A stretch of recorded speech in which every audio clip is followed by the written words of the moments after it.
Ensuite, nous allons retrouver Anne-Marie dans son témoignage aussi d'expérience de vie. Anne-Marie, si tu nous entends, tu es toujours présente, bien entendu. Oui, oui, oui, si vous m'entendez bien, il n'y a pas de On souci. t'entend très bien. Oui, techniquement, tout se passe bien. Donc, c'est bon? Oui, tout à fait. D'accord. Bah, tout d'abord, je tiens à vous remercier de l'invitation et puis de faire partie aussi de Chrétiens témoins dans le monde. Je participe à ces repas témoignages depuis déjà 6 ans. Donc, voilà, c'est pas tout nouveau.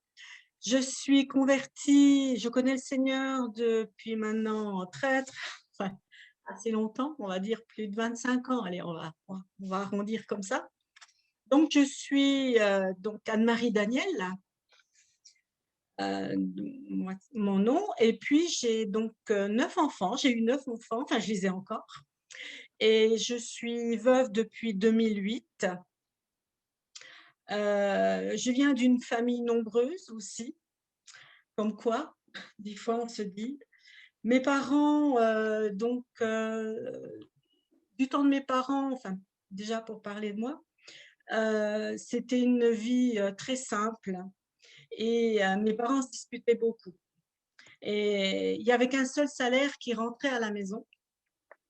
Donc, et mon père, ben, le dépensait dans des coucheries avec des femmes. Et donc, à la maison, il n'y avait pas beaucoup de rentrée d'argent. On était quand même très, très, très pénalisés par ça.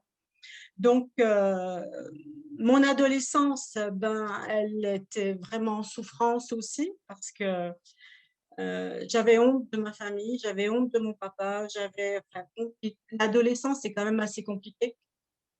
Donc, tout ça, au fond de moi, malgré tout, j'étais pas croyante, hein, mais ça me perturbait, c'était quelque chose que j'appréciais pas. Donc, bon, j'avais qu'une envie, c'était de partir, quitter la maison. Et ça s'est fait malgré tout parce que, ben voilà, il s'est passé une chose, c'est qu'à un moment donné, mon papa m'a proposé de coucher avec. Et donc, ça a été très, très, très difficile d'accepter ça. Et donc, la première chose que j'ai eue, c'était, bon, bien sûr que j'ai eu peur. Et c'est insupportable, c'est quand même quelque chose, quand ça vient de parents proches, non violents en plus, euh, c'est c'est très, très dérangeant à la fois, mais on ne sait pas quoi faire. Donc, quand ça s'est passé, eh bien, j'ai refusé. Malgré tout, j'avais eu ce courage de dire non, et puis ben, il n'a pas insisté. Il n'a pas insisté, mais le soir, j'arrivais plus à dormir. J'étais plus tranquille. C'était devenu compliqué pour moi, donc c'était clair que je devais quitter la maison. Et quand j'avais commencé des études agricoles, et ce qui était bien, c'était que j'étais interne.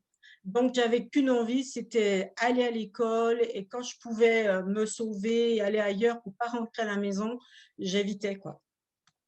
Et donc, par ce stage agricole, je suis arrivée dans une exploitation où j'ai rencontré mon futur mari, parce que bon, à l'époque, c'était pas encore officiel, mais j'ai travaillé là. Et du coup, comment dire, j'ai beaucoup aimé ce travail, j'ai beaucoup aimé ce métier. Et ça, je l'ai rencontré en 1977. Il travaillait seul sur un domaine de 200 hectares et en Côte d'Or, bien sûr. Et moi, de mes 17 ans, comment dire, j'étais en formation chez lui.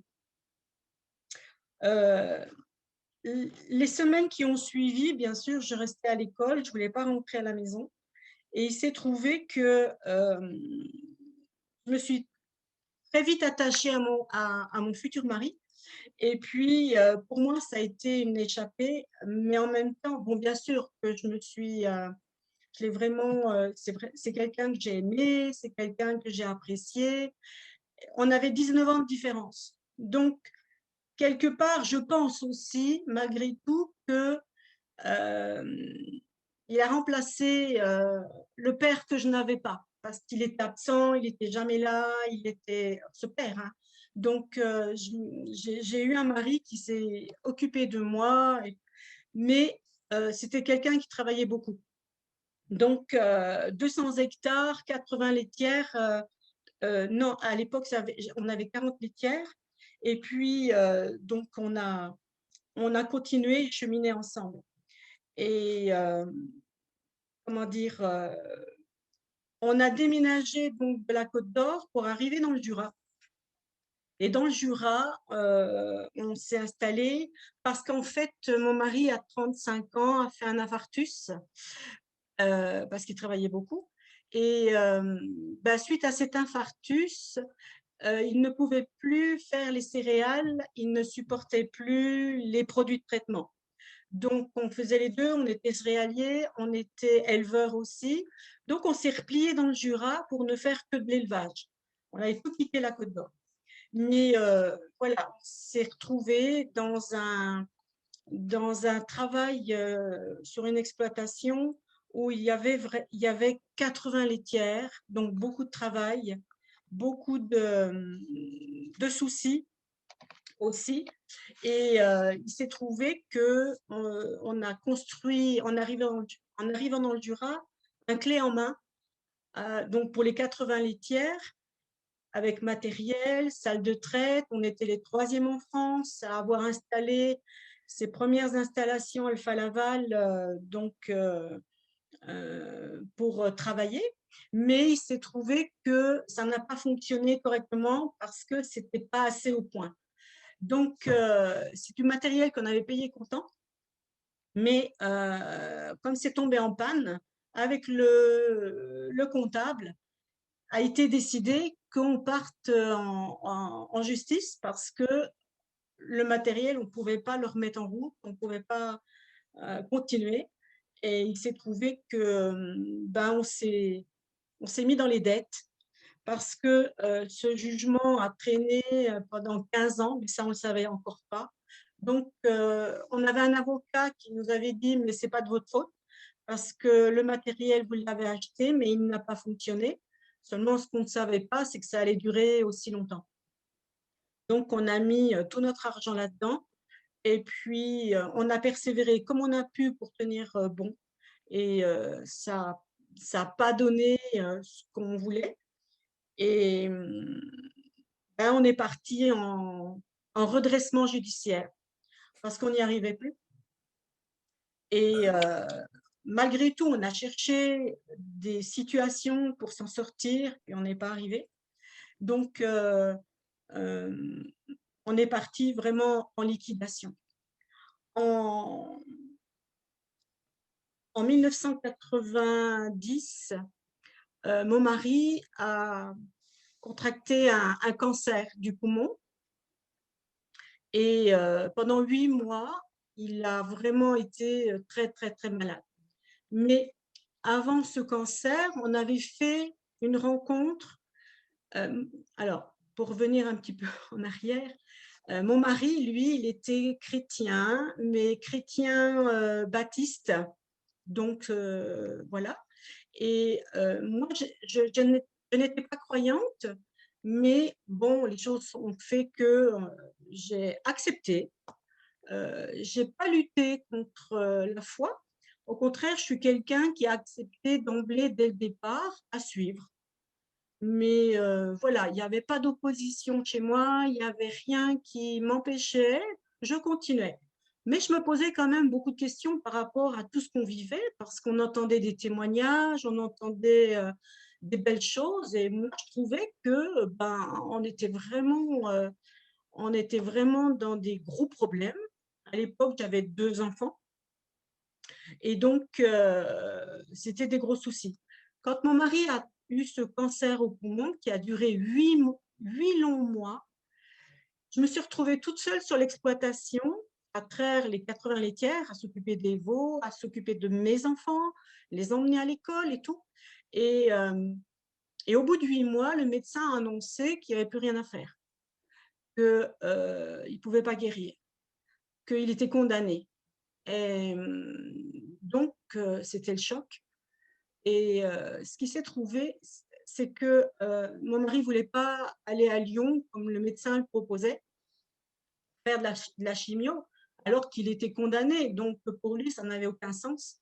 Il a préféré rentrer à la maison, et, comme il disait, bah, mourir au milieu des siens. Donc, il est rentré à la maison. Une semaine a passé, 15 jours a passé, mais je le voyais vraiment partir, quoi. Vraiment, vraiment, vraiment. Et là, il s'est passé quelque chose qui a fait que c'est comme si quelque chose m'avait poussé à intervenir. Et là, j'ai prié, j'ai crié à Dieu. J'ai dit maintenant, Seigneur, je ne sais pas si tu m'entends, parce que j'avais pas vraiment réellement vécu quelque chose de personnel avec le Seigneur. J'accompagnais, j'allais à l'église, j'entendais, mais j'avais jamais participé. Enfin, participé, j'avais jamais vécu quelque chose de personnel. Et il s'est trouvé que j'ai dit, écoute Seigneur, voilà, j'ai déjà entendu des beaux témoignages, mais c'est maintenant qu'il faut me prouver que tu existes et que tu peux guérir aujourd'hui mon mari. C'était une prière, je vous assure, audacieuse. Hein. C'était parce que en même temps, je lui ai dit, c'est maintenant qu'il faut me prouver que tu existes. Sinon, voilà, c'était pas la peine de continuer, j'en voyais pas l'intérêt. Mais à ce moment-là, il s'est trouvé que j'ai entendu une voix, c'était la première fois que je vivais ça, où le Seigneur, parce que c'est le Seigneur qui me parlait, et qui m'a dit à ce moment-là, appelle un serviteur qu'il vienne prier pour lui. C'était parce que tu as demandé, je t'exauce. Et je ne savais pas ce que ça allait faire. Il s'est trouvé que j'ai appelé un serviteur, tout simplement, qui est venu prier pour lui, avec onction d'huile à l'époque, parce que ça date quand même déjà de longtemps. Et il a senti, parce qu'il me l'a dit après, il m'a dit, j'ai senti comme quelque chose me coulait sur la tête, mais jusqu'aux pieds. Et à un moment donné, c'était aussi comme si on avait ouvert une fenêtre et l'air frais était rentré dans ses poumons parce qu'il ne pouvait plus respirer normalement, comme nous on le fait, tellement il était malade, il étouffait, quoi. Et donc, suite à cet air qui est rentré dans ses poumons, il s'est levé alors qu'il ne le pouvait plus. Il a commencé à marcher, à faire des pas, des petits pas, et il s'est aperçu qu'il pouvait respirer. Donc, petit à petit, il a retrouvé son souffle. Donc, de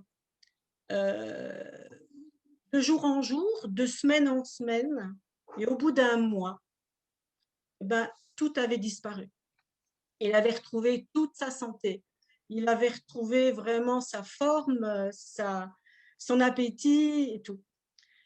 Le médecin, qui lui l'avait laissé dans l'état où il était, nous avait mis un message sur le répondeur, enfin, avait essayé de nous appeler pour nous dire, mais ne restez pas comme ça, venez à l'hôpital, voilà, je voudrais vous voir. Et en allant là-bas, il l'a vu en bonne santé. Et je vous assure qu'il est devenu blanc en le voyant. Donc, il s'est assis, puis il nous a demandé, il a dit, mais qu'est-ce qui s'est passé? Du coup, on lui a expliqué. On lui dit, voilà, c'est Jésus. On a prié Jésus et mon mari a été guéri. C'est mon mari qui a témoigné. Et bon, le médecin reste le médecin. Et il nous a dit, on va quand même faire des radios. Donc, il a fait les radios. Mais là, franchement, il s'est assis dans son fauteuil. Il avait les anciennes radios, les nouvelles radios, et il n'y avait plus rien du tout, du tout, du tout. Et j'ai encore les radios. Donc, il a reconnu que c'était un miracle, un vrai miracle. Donc, suite à ça, ça m'a interpellée parce que déjà, Dieu m'a entendu. Et je me suis dit, mais alors c'est génial, Dieu guérit aujourd'hui encore, Jésus guérit, on peut prier pour les malades, on peut tout lui dire. C'était pour moi à l'époque extraordinaire, quoi. Je me dis, mais la réalité, elle était là. Donc, quand on entend des témoignages, c'est beau, mais quand on les vit soi-même, ça, c'est quelque chose ouais, qui nous fait vraiment du bien. Donc, il s'est trouvé que une restauration s'est faite dans notre couple aussi, parce qu'à travers tous les problèmes qu'on avait vécus à la ferme, il y avait des tensions telles qu'à un moment donné, ça avait été très, très loin. Et bien, du coup, à travers cette guérison, que je vais dire physique, mais spirituelle aussi, parce qu'on a vécu tous les deux quelque chose de très fort, avec nos deux aînés aussi à l'époque, eh bien, on a eu envie d'avoir d'autres enfants. C'était comme une nouvelle naissance, c'était comme quelque chose de nouveau. Et de là, sont arrivés tous nos enfants derrière, puisqu'on en a eu 7 derrière. Donc, ça nous a vraiment beaucoup interpellés. Ce que j'aimerais partager là aujourd'hui, en plus, c'est qu'à travers ce témoignage de guérison, ça m'a beaucoup touchée. Je ne savais pas qu'aujourd'hui, je pourrais prier pour les malades. Ça m'a beaucoup interpellée à un point où je voyais bien des gens malheureux, des gens malades, et je me dis, Seigneur, qu'est-ce qu'il faut faire? Qu'est-ce qu'on peut faire pour aider les gens, pour les soulager et tout. Donc, tout un cheminement s'est fait. Et c'est vrai que quand j'ai commencé les repas témoignages, donc au casino où je travaillais, j'ai pu expérimenter aussi de pouvoir prier pour les gens et j'ai vu des belles choses se passer. Et aujourd'hui encore, je prie toujours pour les gens et je vous assure que faut pas hésiter. Voilà. Moi, j'étais pas sûre, je savais pas. Donc, ce que j'ai fait, j'ai simplement crié au Seigneur. J'ai dit, écoute, Seigneur, montre-moi la preuve que tu existes. Ça aussi, on peut le faire parce qu'il sait qu'on n'a pas, on n'a pas tout devant nous. On ne sait pas, on est des enfants, quoi. Je veux dire, on a tout à apprendre. Et à travers cette prière audacieuse, j'en ai eu d'autres où j'ai dit maintenant, Seigneur, je veux prier pour les malades. Je veux vraiment être ton disciple. Je veux faire ta volonté. Et c'est vrai qu'à partir du moment où j'ai vraiment expérimenté que il m'entendait, il s'est développé une relation avec lui où je savais qu'il m'entendait, il me répondait aussi par différentes façons, soit par la parole de Dieu que je lisais, soit par des personnes autour de moi, ou soit intérieurement, j'entendais dans mon esprit des réponses. Et j'ai cheminé comme ça. Et aujourd'hui, je continue de prier pour les malades. Et je vois de belles choses. Alors, je vous encourage vraiment à persévérer, à prier, à oser demander. Seigneur, il dit bien dans sa parole, mon bras n'est pas trop court pour intervenir. Et aussi ce passage où Jésus dit, c'est à vous de déplacer les montagnes. Ça veut dire que c'est à nous de prendre vraiment, comment expliquer ça, de prendre par la foi, d'oser prier. Voilà, parce que c'est quelque chose d'important. En quelque sorte, prendre son destin, Anne-Marie, tout simplement. Oui, Prendre son destin, par, l'intermédiaire de notre Seigneur, oui, qui peut nous aider, énormément, tout à quelles que fait. soient les difficultés. Quelles que soient les difficultés, c'est de se dire qu'il nous entend, même si on ne ressent pas quelque chose, parce on aurait envie de ressentir quelque chose. L'homme fonctionne comme ça, mais il nous entend. Le jour où j'ai entendu sa voix, c'est... Mais effectivement, j'ai fait le premier pas. C'est-à-dire qu'on aura toujours ce premier pas à faire. Et lui fera le deuxième. Il ne nous demande pas de tout faire et on ne peut pas le faire. On ne peut pas changer, on ne peut pas guérir, on ne peut pas se changer à l'intérieur, parce que c'est notre cœur qui est tout à restaurer. Mais il nous dit, venez à moi et je vous soulagerai. Et toutes ces paroles ont eu un écho dans mon cœur, ce qui a fait que je l'ai pris au mot. Voilà. Oui, tu as vraiment été touchée, Anne-Marie. Et on peut rendre grâce à notre Seigneur qui t'a vraiment fait une disciple pour lui. Et tes prières qui sont d'une grande puissance, quelle que soit la personne d'ailleurs, que ce soit les tiennes ou les nôtres, la prière est d'une grande puissance qui peut nous faire entendre auprès de notre Seigneur et nous libérer de quelle que soit l'épreuve ou la Oui. maladie. Mm. Mm. C'est vraiment très très fort. Oui, oui, oui. On a tous, chacun, un témoignage à faire comme ça. On y Oui, passerait, on n'aurait pas assez de la nuit pour en parler à nos oui, auditeurs. oui, c'est tout à fait. On essaie de réduire un peu le témoignage, mais il a déjà fait tellement de belles choses. Je ne sais pas si j'ai encore 5 minutes là, Bien sûr que si. parce qu'en fait, il s'est trouvé qu'à un moment donné, quand j'ai commencé à vraiment cheminer après tout ça, et j'ai commencé à comprendre que la prière était importante, hein, et je voulais jeûner. Et je ne pouvais pas le faire parce que c'était pas le moment. Et un jour, le Seigneur, j'ai vraiment entendu, c'est maintenant. Et mais je ne savais pas ce qui m'attendait à travers ce jeûne. C'était la première fois que je le faisais. Donc, j'ai commencé à jeûner. Et puis, je me suis mis dans la disposition du Seigneur. Et là, à ce moment-là, le Seigneur, il me dit, mais avant que tu commences à prier et intercéder pour tous tes sujets, j'aimerais que tu demandes pardon pour ton père. Je vous assure que là, j'ai reçu une douche parce que je l'avais quitté et je ne l'avais pas revu du tout. À travers ce qu'il avait fait quand j'étais jeune et tout, je voulais plus le revoir. Mais ça allait pas avec ma vie chrétienne, quoi. Je pouvais pas prier et puis en vouloir à mon père. Donc, les 3 premiers jours où j'ai commencé à jeûner, je n'ai fait que pleurer, pleurer sur cette situation parce que je savais que mon papa était perdu, mais ça avait été très dur chez moi parce que j'avais été agressée quelque part. Et comment c'est toujours, c'est toujours un peu difficile de raconter un peu ce témoignage, tellement ça avait été difficile. Mais le 4e jour, oh, j'avais une joie, mais une joie. C'était, c'était merveilleux. Donc, bien sûr, pendant les 3 premiers jours où je pleurais, j'avais demandé pardon, j'avais pardonné, j'avais emmené mon papa devant le trône de gloire, tout ça. Mais le Seigneur m'a aidé.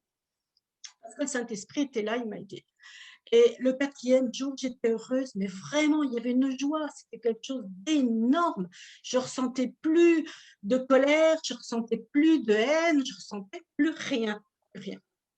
Et là, j'ai pu continuer mon jeûne et prier pour d'autres sujets. Et après ce jeûne de 10 jours, c'était la première fois que je faisais 10 jours d'un coup comme ça, et bien, j'ai commencé à avoir envie de revoir mon papa, je ne savais pas où il était. Et j'ai demandé au Seigneur, je dis, Seigneur, j'aimerais tellement le revoir maintenant. Et là, ben, quelques jours après, j'ai ma petite sœur qui m'appelle, qui me dit, est-ce que tu as des nouvelles de papa? Et je lui dis, ben non, et justement, j'aimerais bien en avoir. Il me dit, il est décédé. Et je lui dis, ah, et ça s'est passé comment et quoi? En fait, il était en prison parce que ces histoires ben, ça ne l'a pas quitté. Il s'est retrouvé en prison à cause de ça. Et il était sorti de prison, il était à l'hôpital parce il était mourant. Voilà. Et, euh, et ma petite sœur, elle me dit, mais tu sais, il délirait, il disait n'importe quoi. Ben, je dis, il disait quoi? Parce que moi, je voulais tout savoir, en fait.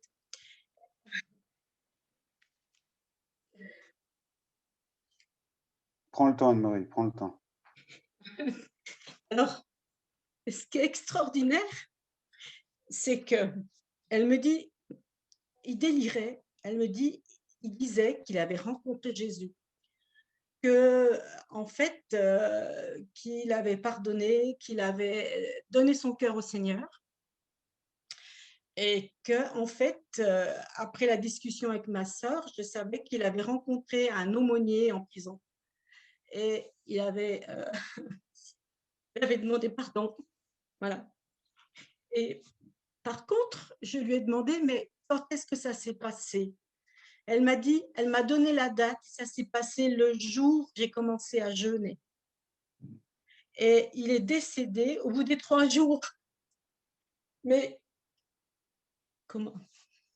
Je savais qu'il était sauvé. Voilà. Alors, à la fois, à travers ce jeûne, le Seigneur m'a conduit à pardonner. Mais c'est comme si lui, de son côté, il avait fait la même chose. Et au final, le Seigneur m'a fait la grâce de me dire qu'il est sauvé. Comme quoi, non seulement la prière est entendue,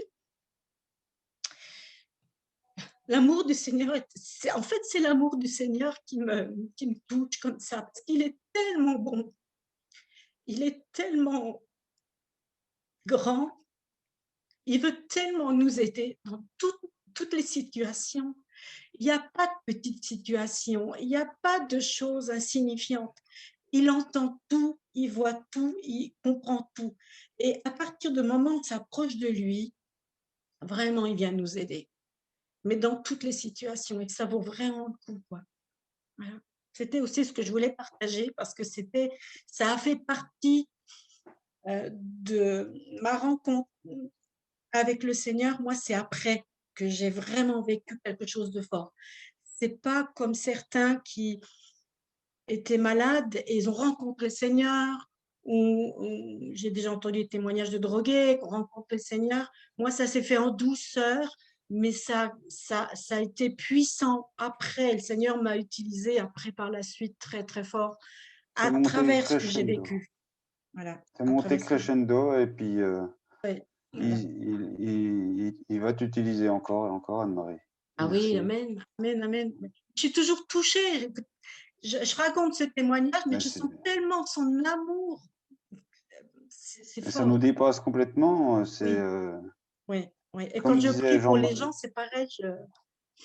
Ouais, ouais, comme le racontait Jean-Marie tout à l'heure, hein, ça nous dépasse complètement. Hein, on oui. n'arrive pas Mm, mm, à tout à fait. mesurer. C'est Mm, c'est quelque mm. chose quand même. Hein. Oui, tout Je à t'ai fait. pas interrompu dans la continuité. Ton témoignage, Anne-Marie, c'est terminé pour toi? Oui, bah oui, à moins qu'il y ait des questions. Oui.